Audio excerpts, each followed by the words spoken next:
அவங்கள பார்த்து நீங்க சீன்னு சொல்லாதீங்க. சீனா என்ன, என்னால முடியாது போங்க சீ அப்படின்னு சொல்லிடாதீங்க. ஃபலா தகுல்லஹுமா உஃபின் வலா தன்ஹர்ஹுமா, அவங்கள நீங்க விரட்டாதீங்க, வெறுக்காதீங்க. வகுல்லஹுமா கௌலன் கரீமா, அல்லாஹ் வந்து ரொம்ப மென்மையா சில இடங்கள்ல பேசுவான். குர்ஆன்ல அல்லாஹ்வுடைய லாங்குவேஜ்ல வந்து ரொம்ப மென்மை இருக்கும் சில இடத்துல. அந்த மாதிரி அல்லாஹ் சொல்றான் வகுல்லஹுமா கௌலன் கரீமா, ரொம்ப கண்ணியமான வார்த்தைகள் இருக்கும்ல, அந்த வார்த்தைகளை மட்டும் அவங்க முன்னாடி நீங்க யூஸ் பண்ணுங்க. வக்ஃபில் லஹுமா ஜனாஹ ذுல்லி மினர் ரஹ்மா, உங்களுக்கு மெர்சின்னு உங்க ஹார்ட்ல ஏதாவது இருந்துச்சுன்னா அதை அப்படியே அவங்க முன்னாடி கொண்டு போய் வச்சிருங்க. வகுர் ரப்பி ரஹ்மஹுமா கமா ரப்பயானி சகீரா, யா அல்லாஹ் நாங்கள் சின்ன வயசா இருக்கும் போது எங்களை அவங்க தானே பார்த்துக்கிட்டாங்க, அவங்க தானே ட்ரெஸ் பண்ணி விட்டாங்க, அவங்க தானே எங்களை வந்து குளிப்பாட்டி வச்சாங்க, அவங்க தானே ஸ்கூலுக்கு அனுப்புனாங்க, அவங்க தானே சாப்பாடு கொடுத்தாங்க, எங்கள் என்ன கோபம் சண்டை எல்லாம் வந்தாலும் அவங்க தான் நம்மளை பார்த்துக்கிறாங்க. இப்படி எப்படி அவங்க என்னை பார்த்துக்கிட்டாங்களோ இந்த வயசுல நீ அவங்கள பார்த்துக்கோயா அல்லா, நீ அவங்க மேல மெர்சி காட்டியா அல்லான்னு சொல்லி அல்லாஹ்விடத்துல துஆ செய்யுங்க நல்லா சொல்லி கொடுக்குறான். இப்படித்தான் அல்லாஹ் வந்து நன்றி செலுத்துங்கிறான். தேங்க்யூ சொல்றது மட்டும் இல்லை, நீ அவங்களோட எப்படி பேசுறீங்கன்னு பாருங்கிறான். நீ அவங்களோட என்ன லாங்குவேஜ்ல யூஸ் பண்றீங்க வேர்ட்ஸை அப்படிங்கிறத பாருங்க. ரொம்ப கண்ணியமா யூஸ் பண்ணுங்க, ரொம்ப கண்ணியமா பேசுங்க, ரொம்ப கண்ணியமா நடந்துக்குங்க. அவங்க தான் அல்லாஹ்வுக்கு பிறகு நீங்க இம்பார்ட்டன்ஸ் கொடுக்க வேண்டிய ஒரு உறவு. அல்லாஹ்வுக்கு பிறகு ரொம்ப இம்பார்ட்டன்ஸ் கொடுக்க வேண்டிய ஒரு ரிலேஷன்ஷிப்னா இந்த உலகத்திலேயே யார் தான்? பேரண்ட்ஸ் தான். ரசூலுல்லாஹி ஸல்லல்லாஹு அலைஹி வஸல்லம் கேட்டாங்க, ரசூலுல்லாஹ் இந்த உலகத்திலேயே ரொம்ப நெருக்கமா வச்சிருக்க வேண்டிய ஒரு ரிலேஷன் யாரு, ஒரு ரிலேஷன்ஷிப் யாரு, யாரோட? ரசூலுல்லாஹி ஸல்லல்லாஹு அலைஹி வஸல்லம் என்ன சொன்னாங்க? உம்முக், உங்களுடைய மதர். தும்ம உம்முக், அதுக்கு பிறகு உங்களுடைய தாய்.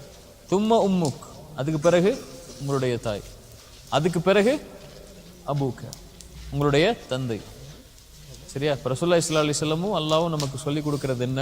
உங்க பேரண்ட்ஸோட ரொம்ப கண்ணியமா ரொம்ப மர்சிஃபுல்லா நடந்துக்கணும். சரியா?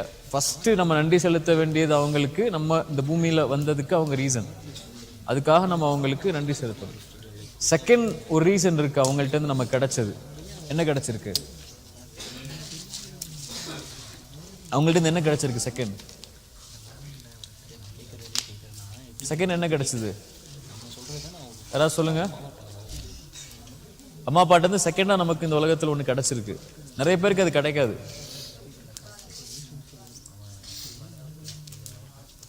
என்ன கிடைச்சது? இந்த ஃபெய்த்.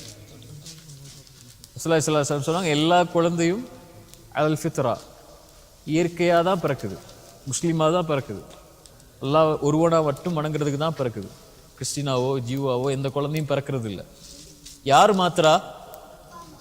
அவங்களுடைய பேரண்ட்ஸ் தான் மாத்திடுறாங்க. ஜீவாவோ கிறிஸ்டினாவோ அல்லது வேற ரிலீஜனை ஃபாலோ பண்றாங்களாவோ. நம்மளை எதா ஆக்கியிருக்காங்க? அவங்க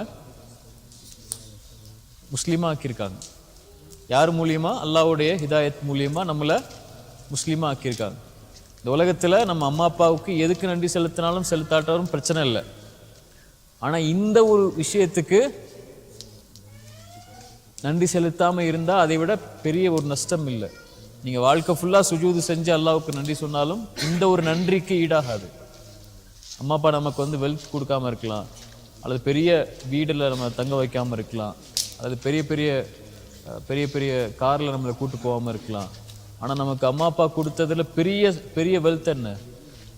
இந்த ஃபெய்த், இந்த லா இலாஹ இல்லல்லாஹ்ங்கிற கலிமால நம்ம இருக்கிறதுக்கு அல்லாஹ் வாய்ப்பு கொடுத்ததுக்கு அவங்களும் ஒரு ரீசன். சரியா? அதுக்காகவும் அவங்களுக்கு நம்ம நன்றி சொல்லணும். எதுக்கெல்லாம் நன்றி சொல்லணும்? ஃபர்ஸ்ட் விஷயம் என்ன? இந்த பூமியில லைஃபை நமக்கு கொடுத்ததுக்கு. ரெண்டாவது விஷயம் என்ன? ஃபெய்த்.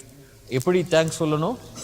தேங்க்யூங்கிற வார்த்தையில மட்டும் இல்லை, எப்படிலாம் ஆக்ஷனா இருக்கணும். அது அவங்கள்ட்ட பேசுறது கண்ணியமா பேசணும். அவங்கள்ட்ட யூஸ் பண்ற வேர்ட்ஸ் ரொம்ப கண்ணியமான வேர்ட்ஸா இருக்கணும். அவங்க முன்னாடி நம்ம இருக்கும்போது கண்ணியமா உட்கார்ந்து இருக்கணும், கண்ணியமா நடந்துக்கணும். ஏன்? இது யாருடைய கட்டளை? இது அல்லாஹ்வுடைய கட்டளை. அவங்களுக்காக அதிகமா துஆ செய்யணும். இந்த ஒரு கேரக்டர் நம்ம லைஃப்ல இருந்துச்சுன்னா நம்ம லைஃப்ல எவ்வளோ பெரிய இது இருந்தாலும் அல்லாஹ் நம்மளை காப்பாத்திடுவான். இந்த